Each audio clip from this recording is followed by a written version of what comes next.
अब यहाँ देखेंगे कि इकाई योजना का अर्थ क्या है। अब तक हमने पढ़ा कि इकाई योजना है क्या, अब इसे औपचारिक रूप से क्या कहेंगे और कैसे। तो इकाई योजना विषय विशेष के अधिगम उद्देश्य पर, अभी तक जो हमने बात किया वो अधिगम अनुभव था, लेकिन अब अधिगम उद्देश्य पर आधारित एक शिक्षण अधिगम की सुनियोजित योजना। तो ये अधिगम उद्देश्य को प्राप्त करने के लिए जो शिक्षण अधिगम की योजना है, अधिगम उद्देश्य का अर्थ है पठन पाठन से प्राप्त लाभ, अर्थात शिक्षक और शिक्षार्थी दोनों के उद्देश्य की पूर्ति।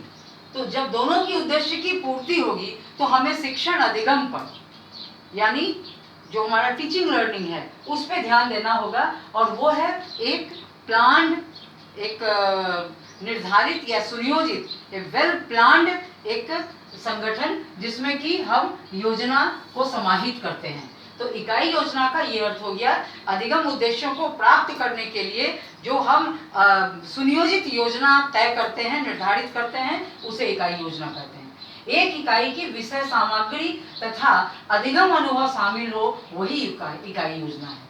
यानी एक इकाई की विषय सामग्री, विषय सामग्री वही हो गया पाठ्य पुस्तक में जो आपका विषय अध्याय है, शीर्षक है, और वो शीर्षक के साथ अन्य शीर्षक, इकाई, उप इकाई के रूप में, और फिर उन तमाम चीजों को पढ़ाने के बाद जो आप अधिगम, जो बच्चे अधिगम अनुभव प्राप्त करते हैं वह शामिल होना चाहिए।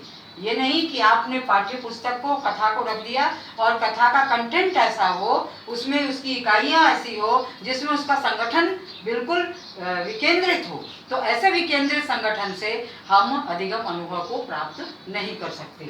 तो इकाई योजना ये कहलाई। और इकाई योजना निर्माण के लिए कुछ प्रविधि को, अब जब हम इकाई योजना बनाते हैं तो उसके लिए कुछ निम्न बातें हैं जिन पर हमें ध्यान देना होता है।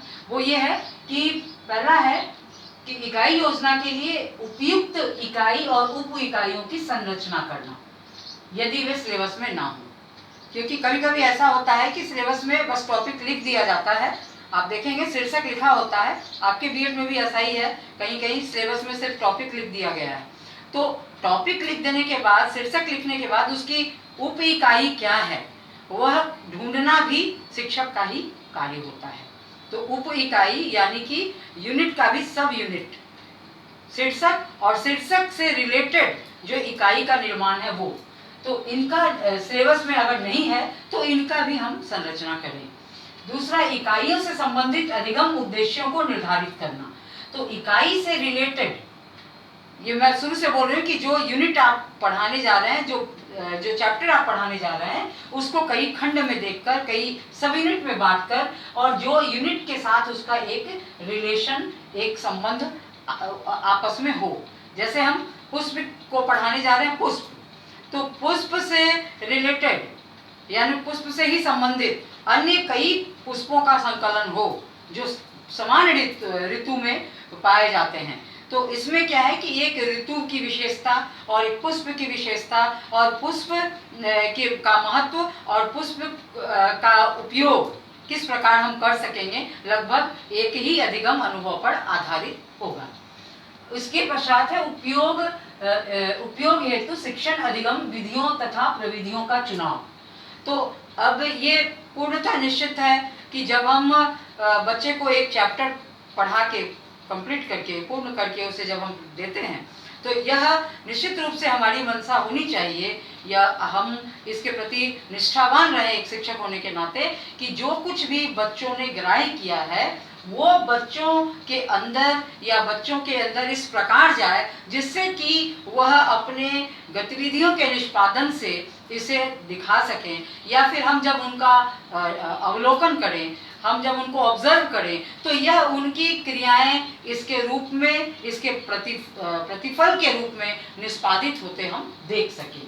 तो इस तरीके से इकाइयों की अब संरचना के लिए हमें किन बातों का ध्यान देना चाहिए।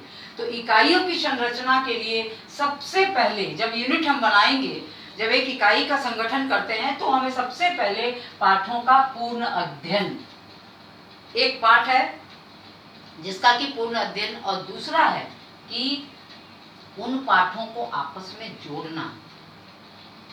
ऐसा नहीं कि पहला पाठ कुछ है और दूसरा पाठ कुछ दे दिए, तो वैसा भी नहीं होना चाहिए। अगर हम कथा का पाठ्यक्रम बना रहे हैं तो उस पूरे अनुक्रम में कथा ही रहेगा। ये नहीं कि एक कथा आप डाल दिए, दो कविता डाल दिए, फिर दो कथा डाल दिए, एक कविता डाल दिए, ऐसा आप नहीं कर सकते हैं। वह निश्चित रूप से पाठ का पूर्ण, उन पाठों का आपस में कैसे जोड़ हो वो भी आपको देखना होगा, जिनमें समान फोकस का अर्थ तो वही हुआ जो मैंने आपको बताया इससे पूर्व कि समान फोकस का अर्थ ये हुआ कि जब हम पदार्थ पढ़ा रहे हैं पाठ, तो उसका जो सब यूनिट है, जो उपपाठ है, वो ठोस, द्रव और गैस है। तो ठोस, द्रव और गैस जब पदार्थ को जब बताएंगे तो लगभग ये तीनों सब यूनिट को पढ़ाने के बाद ये एक ही समान फोकस पे आकर मिलता है। तो इस प्रकार यह ध्यान रखना चाहिए, यूनिट का निर्माण करते समय, यूनिट की संरचना करते समय इकाई का संगठन ऐसा हो जिससे कि वो उनका समान फोकस हो और उसकी उपयोगिता, क्योंकि जब हम एक पूरे चैप्टर को पढ़ाते हैं, पूरे यूनिट को पढ़ाते हैं, पूरे इकाई को पढ़ाते हैं, तो वह समझ में आना चाहिए कि उसकी उपयोगिता, उसके मुद्दे, उसके समस्याएं, उसके निराकरण सभी एक हैं। जिस प्रकार भारत में जंगल संसाधन एक पाठ है, भारत में जंगल संसाधन, तो जब हम जंगल संसाधन के बारे में पढ़ेंगे तो तुरंत हमें अगले इकाई के रूप में खनिज संसाधन, जल संसाधन, ऐसे उसका निर्माण या उसकी संरचना करनी चाहिए। क्योंकि इससे क्या होगा, ये तो सामाजिक अध्ययन का विषय है, लेकिन इसमें क्या है कि ये पूरे यूनिट या पूरे चैप्टर्स का एक फोकस हो सकता है।